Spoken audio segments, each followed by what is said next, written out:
I definitely had my own disdain for DK, formerly playing the Belmonts, and now you have to just kind of ride with it because he can just run off stage and then yeet you into the abyss. And it's true, but you got to have respect for someone who picks DK into Game & Watch. That cannot be, like, I don't think any Game & Watch matchup chart has that as a difficult one. No. I could be wrong about that, but that doesn't sound right to me. I think you could ask almost anyone in this room, and I would bet that they would say that Game & Watch absolutely hoses Donkey Kong. You would think so. But you know, making it look even, making it look very doable. So this is Ness and Jonestly on stream. The Invader. Ness being a PR player in North Carolina, coming down. North Carolina, where I live now.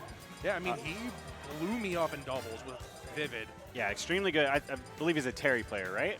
I don't know. He played Mithra against us. Really? Oh, maybe I'm mistaken. But Jonestly, hometown hero, Georgia boy, housing me for the weekend. So no bias, but chill dude. And but Ness living in the state I'm living in. So, you know, maybe I'm a little bit torn here.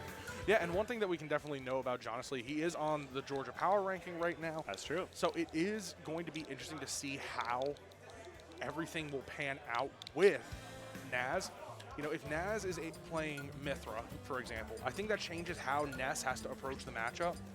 You know, Jonestly does have a Joker as well, but I would more so err on the side of caution saying that he's going to play Ness into this matchup. Yeah, I haven't seen the Jonestly Joker in quite a while, I feel like. I feel like it's Ness all the way, at least here at the start of this PR season where the wins really, really matter. Ness, again, he's PR'd North Carolina. I'm pretty sure he just won a pretty big event there in North Carolina. I think I saw the pop-off tweet. So this should be really interesting. You know, Georgia PR versus North Carolina PR. Ness, I think, is like a middle PR player in North Carolina. So somewhere in the 5 to 10 range, but I think he has a lot of potential to climb. Jonestly on the back part of the Georgia PR, but Georgia being one of the most stacked regions in the country, that means a lot. Yeah, and you know, when you look at this solo, you can't worry too much about the ranking. You have to play the man in front of you. Absolutely. And you realize they bleed the same blood that you do, they breathe the same air that you do. So it's time to just kind of, you know, knuckle up and play that person in front of you. Now, if Ness does play Terry, John is pretty familiar with that matchup, playing Bonsai a very good bit. That's true. Bonsai being a good Georgia Terry. Mm-hmm. But I could be wrong. I thought Ness played Terry, but I'm not 100% sure. I've never actually seen him play. It's just been hearsay, but there it is. Yep. I don't know how this matchup goes. I mean, it feels like both characters with insanely good buttons, insanely good close range tools, and able to blow you up off of just one interaction. Again, this is to get out of pools on the winner's side, try to make it into the top 32. Yeah, so Solo, just one thing to bring about this matchup, Terry has essentially swords for legs with that forward air. His Nair is a great pop-up tool.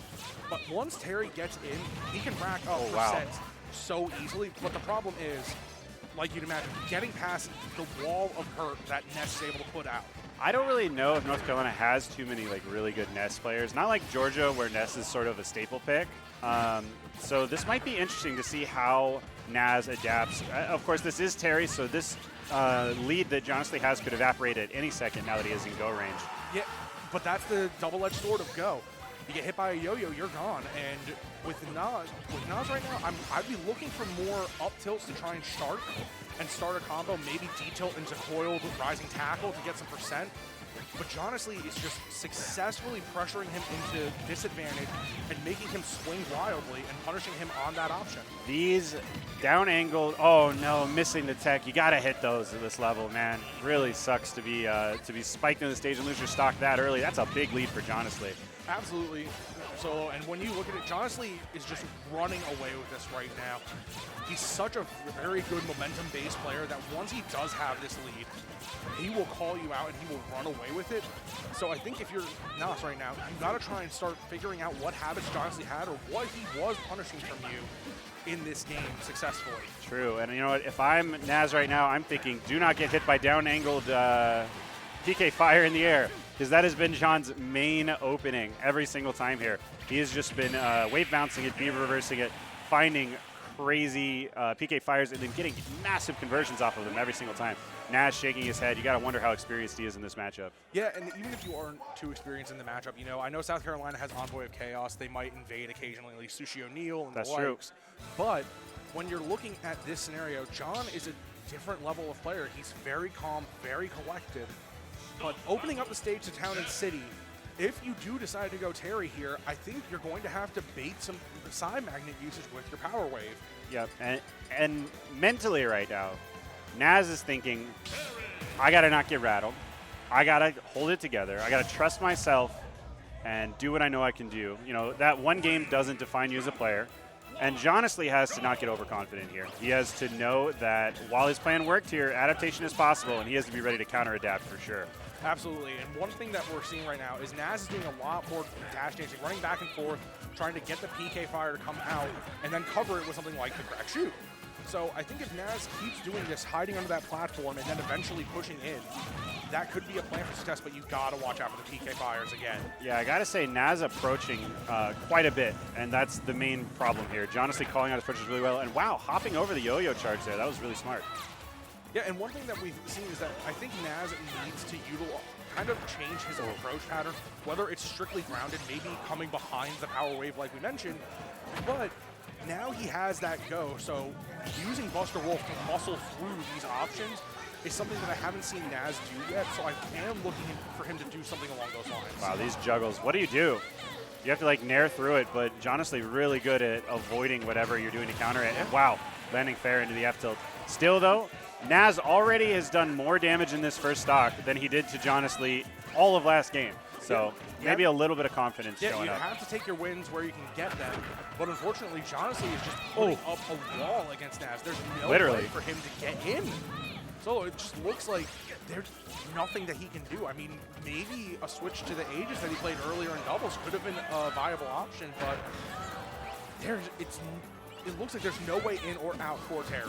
Yep, and Jonestly, instead of using the A button like most Nesses do, is mostly using the B button here. And he's doing it with those jumps.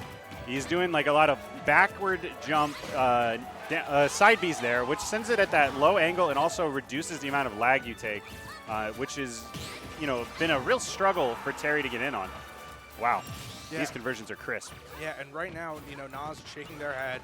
Definitely a little bit upset right now, possibly rattled. So you have to look at this and say, you know what, I might have gotten outplayed, but whatever my next match is, I have to go into it with a better mindset right now because Jonestly. You know what? I think he's got some tricks up his sleeve. I wouldn't give up if I was him right here.